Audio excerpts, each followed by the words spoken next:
1, 2, 3, 4.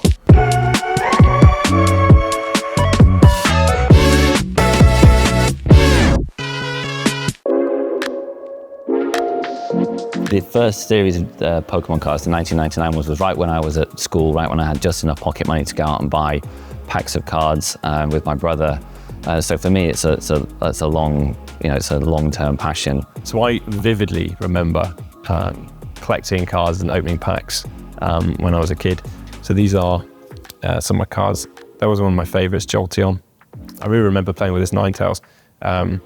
Fire Blast, pretty much my only one big hit. Hitmonchan, I mean, that is so seriously scratched up. We've actually used it for our test card throughout our early tests. You realise how special these cards are now that are kept in mint condition and why they have the value that they do. Because nobody thought about putting them in sleeves when we were 12 years old, let's be honest. For me and for a lot of people, it's Charizard from the base set.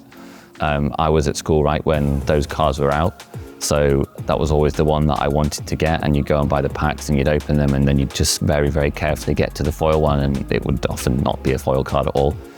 And then eventually did actually pull the Charizard and for some reason thought it was a good idea to sell it to someone at school for £20 the next day. So I know that if I still had it today, it would be absolutely destroyed because it was just already just in a pocket. But, you know, still I like to hold on to the idea that it would have been worth a fortune.